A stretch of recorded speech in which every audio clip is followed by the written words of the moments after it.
ہم اس بات کو بہت اپریشیٹ کرتے ہیں کہ آپ گھر کے سارے کام کرتی ہیں، کھانا بناتی ہیں، کپڑے دھوتی ہیں، برتن مانجتی ہیں، بچوں کی تربیت کرتی ہیں، بچوں کو نہلاتی ہیں، دھلاتی ہیں، سلاتی ہیں، گھر میں صاف ستھرائی رکھتی ہیں، شوہر کا خیال کرتی ہیں، اور اس کے ساتھ ساتھ میں اگر یہ کہوں تو غلط نہیں ہوگا کہ نفلی روزے بھی عورتیں ہی زیادہ رکھتی ہیں۔ اتنا سب کچھ کام کرنے کے بعد مرد اتنے روزے نہیں رکھتے، نفلی روزے، جتنے کی عورتیں رکھتی ہیں۔ منتیں کرتی ہیں، نظر مانتی ہیں، اپنے شوہر کے لیے دعائیں کرتی ہیں، اپنے بچوں کے لیے دعائیں کرتی ہیں، رات بھر خود جاگتی ہیں، بچوں کو سلاتی ہیں، اور اسی لیے اللہ نے آپ کے قدموں کے نیچے جنت کو رکھ دیا ہے۔ سبحان اللہ۔ یہ مرتبہ میرے مولا نے آپ کو عطا فرمایا۔ عورت کے 3 اہم روپ ہوتے ہیں۔ ایک تو وہ بیٹی ہوتی ہے کسی کی، اس کے بعد وہ کسی کی بیوی بنتی ہے، اور اس کے بعد وہ کسی کی ماں بنتی ہے، اور تینوں حالتوں میں اللہ نے اسے عظمتیں عطا فرمائی ہیں۔ وہ بیٹیاں جو کبھی زندہ دفن کی جاتی تھیں، وہ بیٹیاں جو کبھی منحوس سمجھی جاتی تھیں، وہ بیٹیاں جن کو پالنا کبھی سماج میں، معاشرے میں برا سمجھا جاتا تھا، آج وہ بیٹیاں جنت کی ضمانت دیتی ہوئی نظر آتی ہیں۔ اس شخص کے لیے میرے آقا علیہ الصلوۃ والتسلیم نے فرمایا کہ جو شخص اپنی بچی کو اچھی طرح اس کی تربیت کرے، اس کو پالے پوسے، کھلائے پلائے، جوان ہو جانے پر اچھی جگہ اس کا نکاح کر دے، اور اپنی ساری ذمہ داریاں اچھی طرح سے اس بچی کے تعلق سے ادا کرے، تو میرے آقا علیہ الصلوۃ والتسلیم فرماتے ہیں وہ اور میں قیامت میں اس طریقے سے قریب قریب ہوں گے۔ سبحان اللہ۔ حضور علیہ الصلوۃ والتسلیم نے اپنی دونوں انگلیوں کو اس طرح سے ملایا اور فرمایا وہ اور میں اس طرح قریب ہوں گے۔ سبحان اللہ۔ بیٹی جب گھر میں آتی ہے تو اپنے باپ کو رسول اللہ سے قریب کر دیتی ہے۔ سبحان اللہ۔ کتنی عظمت والی چیز ہے۔ اسی لیے ایک جگہ یہ بھی فرمایا کہ جب اپنے گھر میں آؤ، کوئی چیز لے کر کے آؤ، تمہارا بچہ بھی ہو اور بچی بھی ہو، بیٹا بھی اور بیٹی بھی ہو، تو پہلے بیٹی کو دو۔ سبحان اللہ۔ پہلے بیٹی کو دو۔ سبحان اللہ۔ میں اس لیے آپ سے سننے کے لیے کہہ رہا ہوں کہ آپ اپنی عظمتیں خود نہیں سمجھو گی تو سمجھاؤ گی کیسے؟ اس لیے آپ سن لو ان چیزوں کو۔ یہ آپ کی عظمت بتا رہا ہوں، یہ آپ کا بڑاپن بتا رہا ہوں، یہ آپ کا اللہ اس کے رسول کی بارگاہ سے ملا ہوا اعزاز آپ کو میں سمجھا رہا ہوں۔ اگر آپ اپنا اعزاز نہیں سننا چاہو گی تو دوسروں کی بات کیا سنو گی؟ مجھے بڑی خوشی ہے کہ آپ نے بڑی بات مانی۔ اللہ تعالیٰ آپ کو سلامت رکھے، آمین۔ اور اسی ادب کے ساتھ جلدی آپ کو مدینے کی حاضری نصیب فرمائے۔ آمین آمین۔ اللہ جلدی مدینہ دکھا دے، آمین۔ جلدی میرے آقا کا روضہ دکھا دے، آمین۔ آپ کو کعبے کا طواف کرا دے، آمین۔ آپ کو عرفات کی حاضری کرا دے۔ آمین۔ میں دل سے آپ کے لیے دعا کر رہا ہوں، کیونکہ میں جانتا ہوں کہ اس میدان میں آنے کے لیے آپ کو کتنی قربانیاں دینی پڑی ہیں۔ آپ کو جلدی اٹھنا پڑا ہوگا، آج خاص طور سے تمام کام پہلے سے انجام دینے پڑے ہوں گے، شوہر کا کھانا پہلے بنا کے رکھنا پڑا ہوگا، بچوں کا انتظام کرنا پڑا ہوگا۔ ابھی بھی آپ کو فکر ہوگی میں گھر جاؤں گی تو ساس کو کا کیا ہوگا، کہیں ساس کو کہیں تکلیف تو نہیں ہوگی۔ اگر یہاں ساس آ گئی ہے تو کوئی بات نہیں، جب تک ساس تب تک آس۔ سبحان اللہ۔ لوگ کہتے ہیں جب تک سانس تب تک آس، میں تو کہتا ہوں جب تک ساس تب تک آس۔ اس کی خدمت کرو، تمہارے لیے آس نہیں بلکہ اللہ کی رحمت تمہارے پاس ہوگی۔ سبحان اللہ۔ اور ہمارے لیے کون آس ہے اور کون پاس ہے؟ اعلیٰ حضرت امام اہل سنت فرماتے ہیں آس ہے نہ کوئی پاس، ایک تمہاری ہے آس۔ سبحان اللہ۔ آس ہے نہ کوئی پاس، ایک تمہاری ہے آس، بس ہو تم ہی آسرا، تم پہ کروڑوں درود۔ سبحان اللہ۔ بس ہو تم ہی آسرا، تم پہ کروڑوں درود۔ تو ساس کی خدمت کیجیے۔ اب بیٹی کے روپ میں آپ باپ کو جنت میں رسول اللہ سے قریب کر سکتی ہیں اگر آپ نے اس بچی کا روپ اچھی طرح سے ادا کیا اور باپ نے اپنی ذمہ داری ادا کی۔ پھر جب آپ بیوی بنتی ہیں تو کیا کہنا، سبحان اللہ، آپ آدھے ایمان کی تکمیل کا ذریعہ بنتی ہے۔ نکاح کرنے والا ایسا ہے گویا اس نے آدھا ایمان محفوظ کر لیا۔ سبحان اللہ۔ تو آپ مرد کے آدھے ایمان کو محفوظ کرنے کا ذریعہ آپ نے اپنے آپ کو سمجھا نہیں۔ ابھی میں آپ کو سمجھانا چاہتا ہوں، آپ ان باتوں میں وقت مت گزاریے، اپنی عظمت کو سمجھیے۔ آپ کی عظمتیں کیا ہیں، آپ کی برکتیں کیا ہیں۔ آپ کسی گھر میں آتی ہیں تو اس میں برکت ہی برکت لے کر کے آتی ہیں کہ نیک بیوی جس کے گھر میں آئے گی اللہ اس کے گھر میں برکت عطا فرماتا ہے۔ تو آپ بیوی کی حیثیت سے آدھا ایمان تکمیل کرتی ہیں، آدھے ایمان کی، اور اس کے بعد اگر آپ شوہر کی اچھی طرح خدمت کرتی ہیں تو میرے آقا صلی اللہ علیہ وسلم فرماتے ہیں کہ وہ عورت جو اپنے شوہر کو راضی کرے اور اس حال میں دنیا سے جائے کہ اس کا شوہر اس سے راضی ہو، تو میرے آقا فرماتے ہیں جنت کے 8 دروازوں میں سے جس میں سے چاہے جنت میں داخل ہو جائے، سبحان اللہ، سبحان اللہ، فری پاس ملے گا سبحان جنت میں اللہ، داخلے کا، سبحان اللہ، کوئی انٹری کا کوئی رکاوٹ کہیں انٹری کی نہیں ہے، آپ کو فری پاس ملے گا کہ جنت کے 8 دروازوں میں سے جس دروازے میں سے چاہے جنت میں جا داخل ہو جائے۔ اب مجھے بتاؤ اور کیا چاہیے؟ اب ادھر ادھر ہم بھٹکیں کیوں؟ اعلیٰ حضرت امام اہل سنت فرماتے ہیں پھر کے گلی گلی تباہ ٹھوکریں سب کی کھائے کیوں، دل کو جو عقل دے خدا تیری گلی سے جائے سبحان کیوں۔ اللہ، یہاں ایک بات کی وضاحت کروں کہ خواتین عمل بہت کرتی ہیں، مردوں سے زیادہ عمل کرتی ہیں، لیکن کمزور ہیں بیچاری، تو اس کمزوری کی وجہ سے کبھی کبھی رسموں کو ضروری سمجھ لیتی ہیں۔ یاد رکھو رسم ایک الگ چیز ہے، سنت ایک الگ چیز ہے، دین اور مذہب الگ ہے، کلچر الگ ہے۔ ہم جو مکس کر رہے ہیں کلچر اور مذہب کو، تو کلچر کا وہ حصہ جو دین سے ٹکراتا نہیں ہے اس کو تو آپ کریں، کوئی حرج نہیں ہے، لیکن جہاں سنت سے کوئی بات ٹکرائی تو اس پر اصرار نہیں کرنا چاہیے۔ بہت ساری ایسی چیزیں ہمارے درمیان ہیں، گھر سے باہر نکلے سامنے سے بلی گزری، اب آپ نے کہا بلی آ گئی تو گھر واپس آتی ہیں، ارے وہ بلی جو کھانے کے لیے آپ کی محتاج ہے۔ بے شک، آج کل کی بلیاں جو ہیں چوہے بھی نہیں پکڑتی۔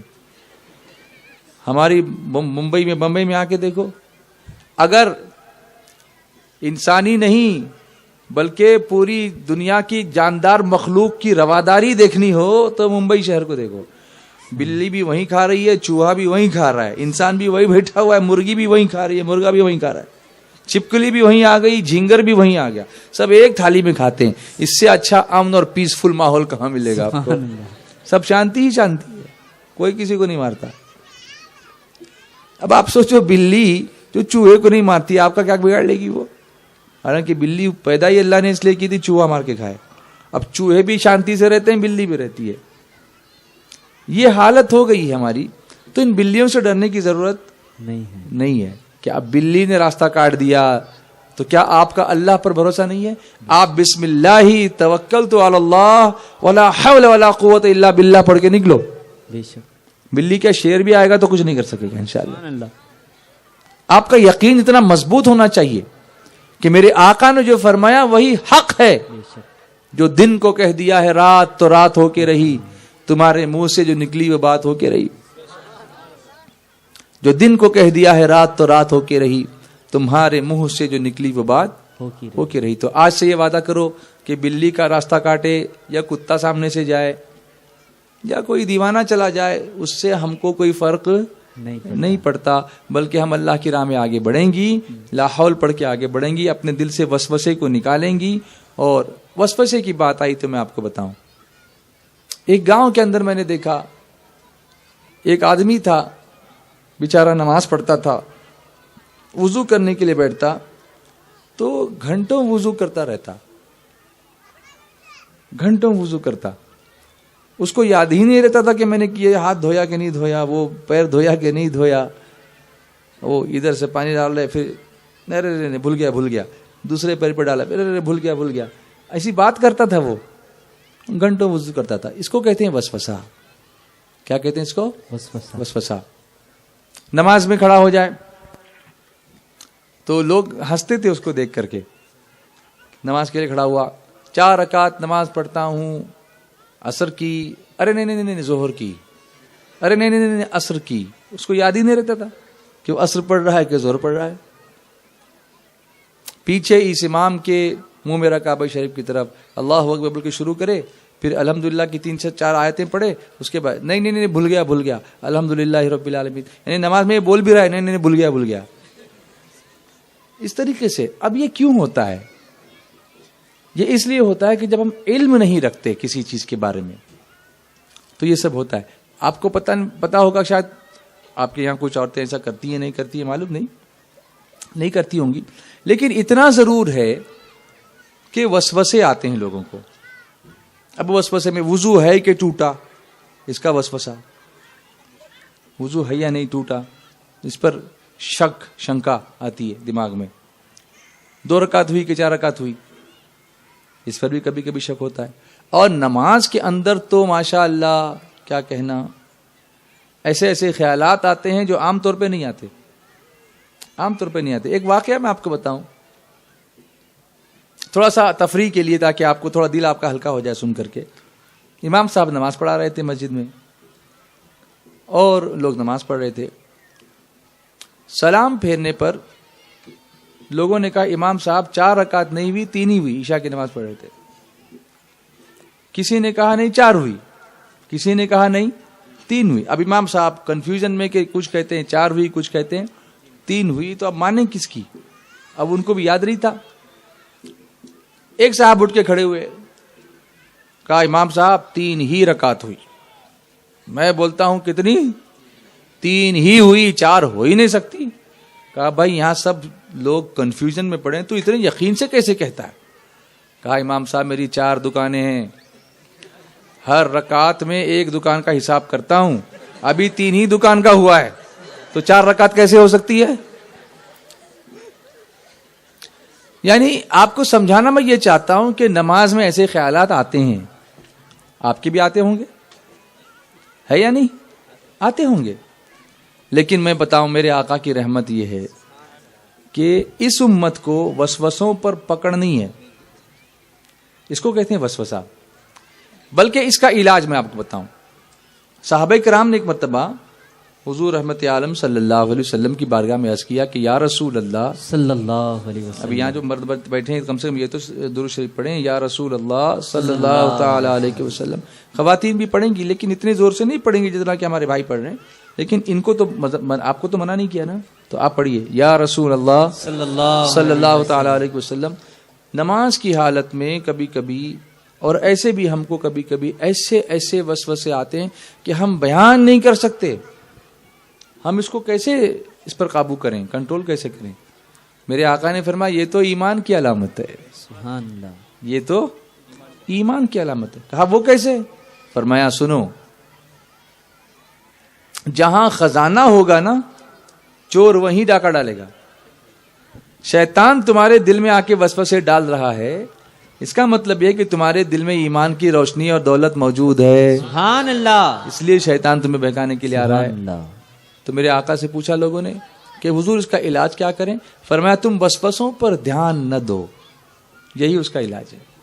اس پر دھیان نہ دو، اللہ کی رحمت پہ بھروسہ کرنا چاہیے کہ وسوسہ ڈالنا کام شیطان کا اور ہماری عبادت قبول کرنا کام اللہ کا. سبحان اللہ. تو ہم اللہ کو رحمان اور رحیم جان کر کے اس کی رحمت پہ بھروسہ کریں. اس کا ایک طریقہ میں آپ کو بتاؤں، اس کا ایک مثال کے ذریعے آپ کو سمجھاؤں. ہم اسکول جاتے ہیں، آپ لوگ بھی مدرسے جاتے ہیں، تو کچھ بچے آپ کو چڑھاتے ہوں گے، ہوتا ہے نا، چھیڑ نکالتے ہیں، کسی کو تانا دیتے ہیں، کچھ کرتے ہیں، ہوتا ہے. اب مجھے یہ بتاؤ کہ جب آپ مدرسے میں ایک دوسرے کو چڑھاتے ہو تو زیادہ چڑھانے کا مزہ کس کو آتا ہے؟ جو چڑھتا ہے اس کو یا جو چڑھتا بالکل نہیں اس کو؟ تو ہاں یہ بچے بیچارے بتا رہے ہیں کہ جو چڑھتا ہے اس کو چڑھانے کا مزہ آتا ہے. اور پھر لوگ بولتے بھی ہیں بچے آپس میں، دیکھ ابھی بولوں گا نا ابھی بھڑکے گا، ابھی چڑھاتا اس کو. تو پتا جو چڑھتا نہیں ہے اس کو تم کتنا بھی چڑھاؤ تو پھر مزہ، چڑھانے کا مزہ ہی کہ جب چڑھتا نہیں ہے تو بولے ابھی یار اس کو تو کوئی فرق نہیں پڑتا، اس کو کیا چڑھانا، چھوڑو. تو یہاں سے پتا چلا کہ چڑھو گے تو زیادہ چڑھائے گا. اسی طرح شیطان ہمیں جب وسوسے میں ڈالتا ہے، اس کی بات سن کے عمل کرنے لگو گے اس کے مطابق تو زیادہ چڑھائے گا. اس لیے کیا کرنا؟ اعوذ باللہ من الشیطان الرجیم، بس اتنا. کیا پڑھو گے؟ کہ مردود تو مجھے شک میں ڈالتا ہے، میرا وضو تو میرے دماغ میں یہ بات ڈال رہا ہے، شک ڈال رہا ہے وضو ہے کہ نہیں ہے، میں ایسے ہی پڑھوں گا، میرا اللہ قبول کر لے گا. سبحان اللہ. تو جب شک ہو کہ وضو ہے یا نہیں تو اس وقت وضو نہیں کرنا چاہیے. یہ حکم ہے. شیطان کو ڈیفیٹ کرو کہ تیری نہیں سنوں گا، تو شک ڈال رہا ہے نا. ہاں یقین ہو کہ وضو ٹوٹ گیا تب تو وضو کر لینا چاہیے، لیکن ڈاؤٹ ہو تو پھر شک پر عمل نہیں کرنا چاہیے. یہ مذہب، یہ دین، یہ اسلام شک کا مذہب ہے ہی نہیں، یہ یقین کا مذہب ہے. سبحان اللہ. یقین کا مذہب ہے. تو یہاں وضو میں بھی یقین رکھو کہ ہے نا وضو، رہنے دو. اب جب آپ اس کی بات نہیں مانو گے تو نہیں چڑھائے گا، پھر نہیں چڑھائے گا. اس کی طاقت ہی نہیں ہوگی، اس کی ہمت ہی نہیں ہوگی، اس لیے کہ اس کو مزہ ہی نہیں آئے گا چڑھانے کا. اسی طریقے سے کبھی کبھی شیطان کسی عورت کے دماغ میں آ کے بڑھ جائے گا اور آ کے بولے گا سن تجھ کو بتاتا ہوں. وہ بولے گی بتاتی ہوں، وہ فلاں عورت ہے نا تیرے بارے میں ایسا جادو ٹونا کرنے لگی ہے، وہ فلاں کے پاس گئی ہے. آ کے کرے گا، دماغ میں ڈالے گا. تو اس وقت پڑھنا اعوذ باللہ من الشیطان الرجیم، وہ تو میری پیاری بہن ہے، وہ میرے بارے میں ایسا کر ہی نہیں سکتی. اے شیطان، میں تیری بات نہیں مانوں گی، بلکہ میں اس کو تحفہ بھیجوں گی. تم اس کو تحفہ بھیجو. میرے آقا فرماتے ہیں تحفہ دو محبت بڑھے گی.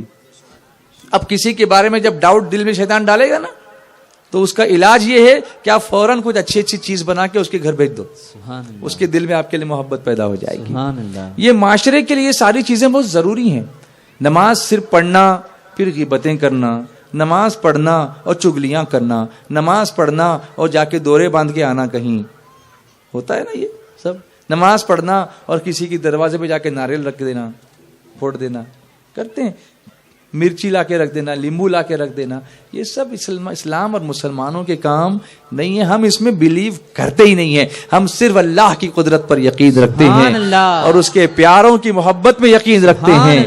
پہلے جاں کو نثار کرتے ہیں، پھر خزاں کو بہار کرتے ہیں. نعت پڑھتے ہیں شاہ بطحا کی، کیا حسین کاروبار کرتے ہیں. اور کچھ نہیں ہے دامن میں، اپنے آقا سے پیار کرتے ہیں.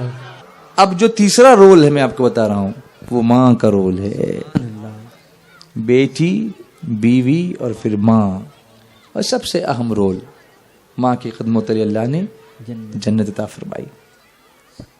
آپ اگر راضی ہو تو اولاد کے لیے جنت ہے، آپ ناراض ہو تو اللہ بھی راضی نہیں ہوگا.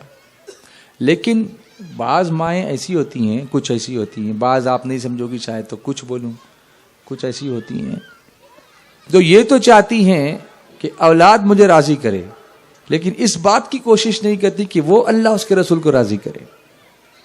ایک بات یاد رکھو کہ جب تک تم اللہ اور اس کے رسول کو راضی نہیں کرو گی، تمہاری اولاد بھی تم سے راضی نہیں ہوگی.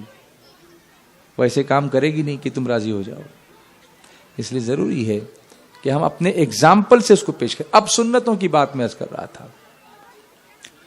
سنت کی اہمیت، رسم و رواج جو شریعت کے خلاف ہیں اس کو ختم کرنا اور سنتوں کو رائج کرنا. آج یہ مشن آپ لے کر کے جائیں گی، سنتوں پر عمل کریں گی. میرے آقا علیہ الصلوۃ والتسلیم کی سنت، صحابہ کرام کی سنت، اس میں سے سب سے پہلا نام رفیق دم ہجرت، یار غار مصطفیٰ، افضل البشر بعد الانبیاء بالتحقیق، المولا الامام الصدیق، قاتل الکفار والزندیق، امیر المؤمنین و امام المشاہدین لرب العالمین، سیدنا مولانا الامام عبداللہ ابی بکر الصدیق، عتیق شفیق رفیق المصطفیٰ فی الغار، صاحب العز والافتخار، معدن الصدق والصفا، رضی اللہ تبارک و تعالی عنہ، صدیق اکبر رضی اللہ تعالیٰ عنہ.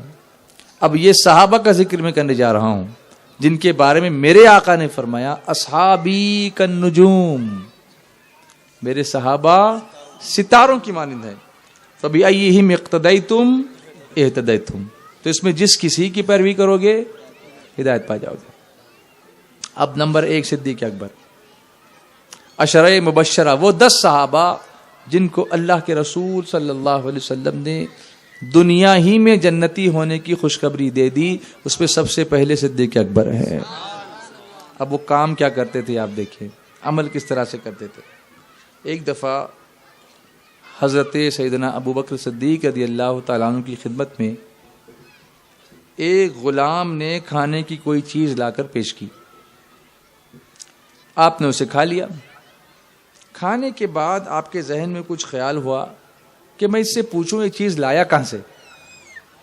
آج ہم اس کی پرواہ نہیں کرتے کہ کھانا آیا تو آیا کہاں سے، یہ گوشت آیا تو آیا کہاں سے. اور اس کے بعد حلال اور حرام کی تمیز جب نہیں رہتی تو گھر میں برکتیں نہیں ہوتی، روزی میں برکتیں نہیں ہوتی، نیک عمل کی توفیق اس وقت تک نہیں ہوگی جب تک کھانا حلال نہ ہو. یہ اہم چیز میں آپ کو آج بتا رہا ہوں. کسی بھی ہوٹل میں چلے گئے, KFC میں چلے گئے, میکڈونلڈز میں چلے گئے, کھانا شروع کر دیا. اس بات کی تحقیق نہیں ہے کہ وہاں جو گوشت ہے وہ حلال ہے کہ نہیں ہے. صرف گوشت ہی کی بات نہیں کرتا, بہت ساری چیزیں جو حرام ذریعے سے آتی ہیں, اس کے ذریعے بنا ہوا کھانا, اس کے بارے میں ہم کو غور کرنا چاہیے اور کوشش کرنی چاہیے کہ حلال روزی کمائیں. سرکار سیدنا غوث پاک کے ہم ماننے والے غوث اعظم نے 2 چیزیں ہم کو نصیحت, خاص طور سے 2 چیزوں کی نصیحت فرمائی. کیا فرماتے ہیں؟ اکل حلال اور صدق مقال. حلال کھاؤ اور سچ بولو, سچ بولو. اب آپ کہیں گی آج کل کے زمانے میں کچھ کرنا پڑتا, بہت بولنا پڑتا, تو اس سے اچھا چپ رہو. پھر اگر بولنا پڑتا ہے تو بولو ہی مت, چپ رہو. کیونکہ حدیث سے پاک کا بھی مفہوم ہے, اور سیدنا علی مرتضیٰ کرم اللہ تعالی وجہ الکریم سے بھی مروی سے بھی یہ منسوب ہے قول. آپ فرماتے ہیں کہ خاموش رہو یا وہ بات کرو جو خاموشی سے بہتر ہو, اور خاموشی سے بہتر اللہ کا ذکر ہے. اور اگر ہمیں ڈر ہے کہ ہم بولیں گے اور کچھ گناہ ہو جائے گا تو چپ رہنا. اگر آج آپ نے اتنا سیکھ لیا نا, کچھ کرنا نہیں, چپ رہنا, اس اجتماع سے اتنا کر کے گئی نا, میں سمجھوں گا اللہ تعالیٰ بہت بہتری عطا فرمائے گا انشاءاللہ. تو صدیق اکبر رضی اللہ تعالیٰ عنہ نے پوچھا کہ یہ کھانا تم کہاں سے لائے تھے, یہ چیز تم کہاں سے لائے تھے؟ اس نے کہا میں نے زمانہ جاہلیت میں ایک شخص کے لیے فال کھولا تھا. فال کھولتے ہیں نا, فال نامہ. یہ مناسب نہیں اس چیز کو کرنا, یہ جاہلیت کے زمانے کی چیز ہے کہ فال کھولتے تھے. کبھی کبھی پتھر ڈال دیتے تھے, وہ 3 پتھر آ گئے تو کام کرنا, نہیں آئے تو نہیں کرنا. اسی طریقے سے بہت سارے لوگ کرتے ہیں الگ الگ طریقے سے. کوئی تاش کے ذریعے سے کھولتا ہے, کوئی تیر پھینکتے تھے, کوئی کبوتر کے ذریعے, کوئی طوطے نے تاش کا پتا اٹھا لیا, پھر اس کے بعد اس کے اوپر جو لکھا ہوا اس کا بھوشیہ ہے, معاذ اللہ. یہ سب اسلام کی چیزیں نہیں ہیں, اس سے بچنا چاہیے, اس سے پرہیز کرنا چاہیے. تو وہ کہتا ہے کہ میں نے زمانے جاہلیت میں ایک آدمی کے لیے فال کھولا تھا, اور اس وقت جو ہے اس نے مجھے کوئی چیز دی نہیں تھی. آج اس سے ملاقات ہوئی, اب میں اسلام قبول کر چکا ہوں, آج اس سے میری ملاقات ہوئی. اس نے کہا کہ اس دن تم نے میری فال کھولی تھی اور مجھے یہ چیز بتائی تھی, اس کے بدلے میں کچھ میں تجھ کو یہ دینا چاہتا ہوں. تو یہ چیز اس نے مجھ کو دے دی, اور اسی سے میں نے آپ کے لیے کھانے کی چیز لا کر کے پیش کر دی. صدیق اکبر رضی اللہ تعالیٰ عنہ نے کیا کیا جانتے ہو؟ کیا کیا؟ آپ نے اپنے منہ میں انگلی ڈال کر جو کچھ کھایا تھا سب کچھ قے کر دیا, نکال دیا اندر سے, قے کر دیا, الٹی کر دی, اور فرمایا کہ جس حرام سے حضور صلی اللہ علیہ وسلم نے منع فرمایا وہ ابو بکر کے پیٹ میں جا ہی نہیں سکتا ہے. جس سے میرے حضور میرے آقا نے منع فرمایا, ابو بکر اس کو اپنے پیٹ میں رکھ ہی نہیں سکتا. اگر غلطی سے گیا تھا تو نکال ڈالوں گا, کھاؤں گا نہیں اس کو اندر جانے نہیں دوں گا, اس کو رہنے نہیں دوں گا. یہ ہے اتباع سنت, کیونکہ حضور صلی اللہ علیہ وسلم کی اتباع ہر عمل میں میرے لیے مقدم ہے. ہر عمل میں پہلا کام کیا؟ حضور کی اتباع کرو, اپنی نہیں, دوسرے کسی کی نہیں. کیا آپ اس بات کے اوپر غور کر رہی ہیں کہ ہمیں بھی ایسا کرنا ہے؟ جو حضور کے طریقے سے ہٹ کر بات ہوگی ہم وہ نہیں کریں گے. اب آپ کہو گی کہ ایسا اگر ہم نہیں کریں گے تو لوگ کیا کہیں گے؟ تو ان لوگوں سے پوچھو قیامت میں آ کے ہم کو بچائیں گے؟ کیا ہمیں حلال کھانا کھلائیں گے؟ وہ نہیں کر سکتے. جہنم میں اکیلے جلنا پڑے گا نا ہم کو, اس ساتھ میں آ کے ہمارا آدھا عذاب تو لینے کو نہیں تیار ہیں, تو پھر یہاں عذاب میں گرفتار کیوں کرنا چاہتے ہیں ہم کو؟ پورا یقین رکھو. میں آپ کو ایک واقعہ اور بتاؤں. حضرت سیدنا فاروق اعظم رضی اللہ تعالیٰ عنہ نے حضرت سیدنا عمرو بن عاص رضی اللہ تعالیٰ عنہ کو مصر کا گورنر بنا کے بھیجا تھا. ایجپٹ جس کو آج بولتے ہیں ایجپٹ, مصر. وہاں گئے تو حضرت عمرو بن عاص نے دیکھا کہ ایک عجیب سی رسم ہے گاؤں میں, دریائے نیل وہاں پہ بہتا ہے. ایک عجیب سی رسم ہے, لوگ ایک نوجوان لڑکی کو سجا سورا کر دلہن کی طرح بنا کے بجاتے گاتے لے کے جا رہے. پوچھا یہ کہاں لے کے جا رہے ہو؟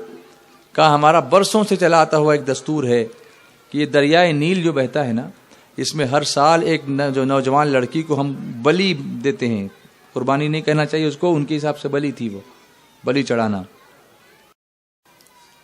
اور آج بھی کرناٹک اور مہاراشٹر کے بہت سارے علاقوں میں لوگ یہ سمجھتے ہیں کہ ندی جو ہے وہ بلی لیتی ہے. ہر سال اگر کوئی سیلاب کے اندر کوئی آدمی اگر اتفاق سے بھی بہہ گیا اور مر گیا، کہا نلی نے بلی لیا، ابھی سال بھر اچھا گزرے گا کیونکہ اس کو بلی مل گئی. لا حول ولا قوت الا باللہ.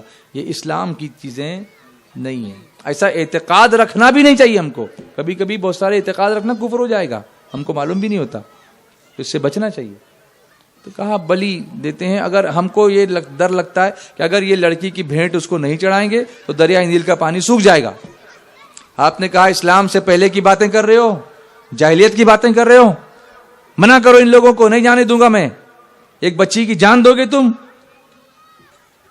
کہا اگر نہیں دیں گے تو پانی سوکھ جائے گا. کہا نہیں سوکھے گا، واپس لے چلو. لوگوں نے کہا ہمارا پانی نہیں سوکھنا چاہیے. کہا نہیں سوکھے گا. پھر آپ نے خط لکھا مدینہ شریف سیدنا فاروق اعظم کے نام کے، حضور میں نے ایسا ایسا دیکھا ہے. اس کے جواب میں سیدنا فاروق اعظم رضی اللہ تعالیٰ عنہ نے 2 خط لکھے.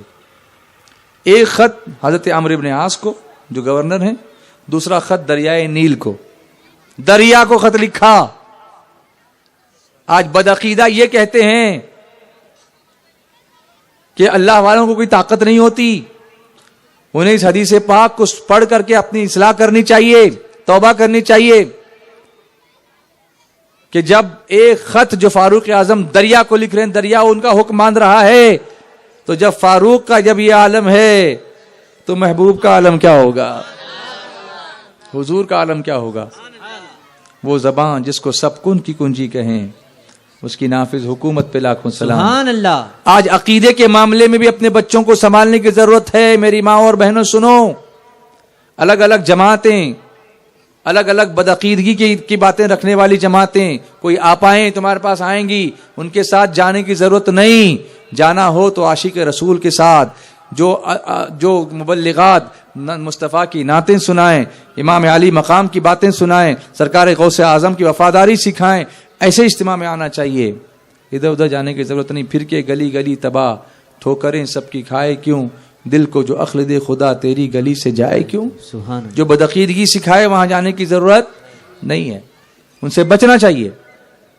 خط لکھا عمرو بن عاص رضی اللہ تعالیٰ عنہ کو. کہا عمرو بن عاص تم فکر نہ کرو، یہ خط دریا نیل میں ڈال دو، وہ کبھی نہیں سوکھے گا. اس خط میں یہ لکھا تھا کہ اے دریائے نیل، اگر تو اپنی مرضی سے بہتا ہے تو عمر کو تجھ سے کوئی واسطہ نہیں، اور اگر تو اللہ کے حکم سے بہتا ہے تو اللہ کا بندہ تجھے حکم دیتا ہے کہ تو جاری ہو جا. سبحان اللہ. وہ خط دریا نیل میں ڈالا، اس کے بعد کسی بچی کی جان نہیں گئی. آج تک دریا نیل کا پانی کبھی نہیں سوکھا اور انشاءاللہ قیامت تک کبھی نہیں سوکھے گا. سبحان اللہ. یہ جان یہاں بچائی فاروق اعظم نے، وہ بچائی ان مصر کی بچیوں کی جانیں، ورنہ کتنی بچیاں دریا نیل میں جا کے بہہ کے سڑ گئی ہوتی.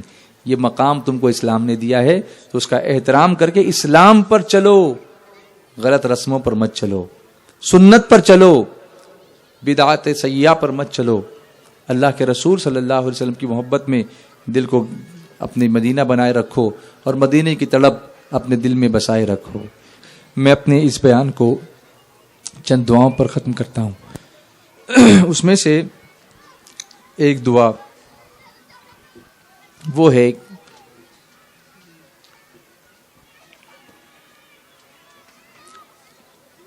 جس سے بیماریوں سے شفا ملتی ہے. میں جس طرح سے پڑھا ہوں ویسے پڑھیں. الصلاۃ والسلام علیک یا رسول اللہ. الصلاۃ والسلام علیک یا رسول اللہ. ربی انی مسنی الضر مسنی الضر وانت ارحم الراحمین. ارحم الراحمین. ربی انی مسنی الضر الضر وانت ارحم الراحمین. ارحم الراحمین. یہاں ایک بات بتا دوں کہ قرآن کی آیت میں لفظ رب نہیں آیا، ربی نہیں آیا ہے. یہ دعا کے لیے ہم یہ پڑھ رہے ہیں اس آیت کو، اس لیے اس کے ساتھ لگا کے پڑھ رہے ہیں. اور انی کی جگہ وہاں انی ہے، لیکن چونکہ یہاں بطور دعا یہ الفاظ پڑھے جا رہے ہیں اس لیے اس کو ہم ایسا پڑھ رہے ہیں. اس دعا کو پڑھنے سے حضرت ایوب علیہ السلام کو اللہ نے شفا عطا فرمائی تھی. سبحان اللہ. یہ انبیاء کی دعائیں. میں آپ کو اس لیے بتا رہا ہوں کہ آپ کے ہاں کوئی بیمار ہوگا تو اس دعا کو پڑھ کے دم کیجئے یا آپ پڑھیے.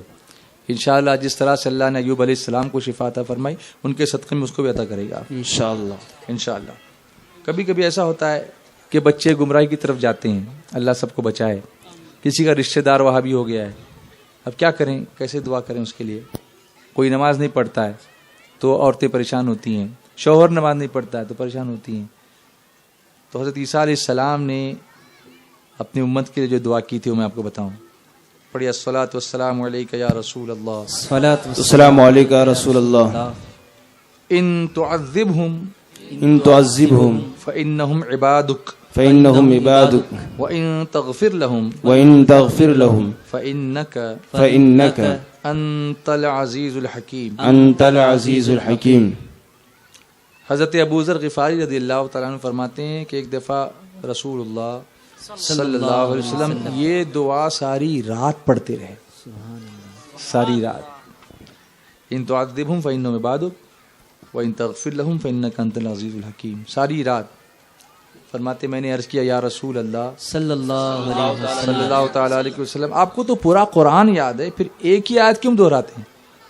میرے آقا نے فرمایا میں اپنی امت کے لیے دعا کر رہا ہوں. سبحان اللہ. یہ دعا کس کے لیے کر رہا ہوں؟ اپنی امت کے لیے. دیکھو وہ ساری رات ہمارے لیے دعا کریں ایک آیت پڑھ کر, اور ہم سے 5 وقت کی نماز نہ ہو سکے. آج یہ وعدہ کر کے جاؤ کہ آپ کسی بھی حال میں نماز کو نہیں ترک کرو گی, ہمیشہ نماز پڑھو گی انشاءاللہ. انشاءاللہ. انشاءاللہ. تب حضرت ابو ذر نے پوچھا کہ حضور جواب کیا ملا؟ آپ دعا کرتے رہے ساری رات امت کے لیے, تو جواب کیا ملا؟ میرے آقا نے فرمایا اگر وہ جواب میں بتا دوں تو اکثر لوگ نماز پڑھنا چھوڑ دیں گے.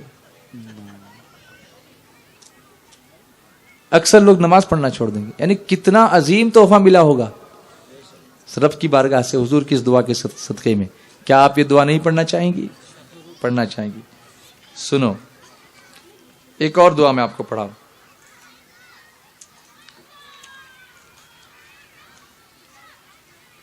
شیطانی وسوسوں سے وہ حفاظت کے لیے ابھی جو میں نے آپ کو شروع میں بتایا تھا وسوسوں کا علاج, تو دھیان نہیں دینا. ایک تو ایک علاج ہوا, دوسرا علاج اس دعا کا پڑھنا. پڑھیے بسم اللہ الرحمن الرحیم. بسم اللہ الرحمن الرحیم. الصلاۃ والسلام علیک یا رسول اللہ. الصلاۃ والسلام علیک یا رسول اللہ. رب اعوذ بک رب اعوذ بک من ہمزات الشیاطین من ہمزات الشیاطین. حضرت عمرو بن سعید رضی اللہ تعالیٰ عنہ سے مروی فرماتے ہیں نبی کریم صلی اللہ تعالیٰ علیہ وسلم ہمیں سوتے وقت پڑھنے کے لیے کچھ دعائیں تعلیم فرماتے تھے.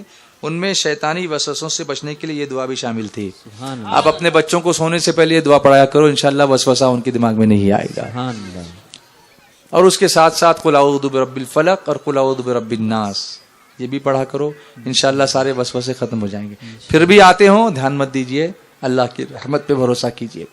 تو آج یہ چند چیزیں میں نے آپ کو بتائیں جس پر آپ عمل کریں گی تو انشاءاللہ بہت فرق پیدا ہوگا, محبت رسول سے سینہ مدینہ بنے گا. اور آپ پوچھیں کہ اب یہ دعائیں ہم کو یاد کیسے رہیں گی, اسی لیے میں یہ کتاب ساتھ میں لایا ہوں. مکتب پر آپ جائیں گی تو اس کتاب کا نام ہے برکات سنت رسول. سبحان اللہ. اس میں اور نیک رشتے کے لیے کون سی دعا کرنا یہ بھی اس میں مل جائے گی.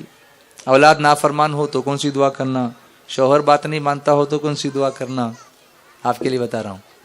تو آپ کو دعا مل جائے گی انشاءاللہ. اس طرح سے علمی ترقی کے لیے کون سی دعا کرنا, حافظہ اگر اچھا نہیں ہو یاد نہیں رہتا ہو تو کون سی دعا کرنا, امتحان قریب ہو تو کیا کرنا, سنتوں کے تعلق سے اس میں کہ سنتیں کون کون سی صحابہ کرام جس پر عمل کرتے تھے کس طرح سے کرتے تھے. اتنی بہترین کتاب. وما علینا الا البلاغ. السلام علیکم ورحمۃ اللہ وبرکاتہ. رسالت کے پروانوں ہر سنیچر کو بعد نماز عشاء سنی دعوت اسلامی کے عالمی مرکز اسماعیل حبیب مسجد میں سنی اجتماع ہوتا ہے. آپ حضرات پابندی کے ساتھ اس میں شرکت فرمائیں. سنی دعوت اسلامی کی ویب سائٹ سنی دعوت اسلامی .net پر وزٹ کریں اور بہت ساری دینی معلومات حاصل کریں.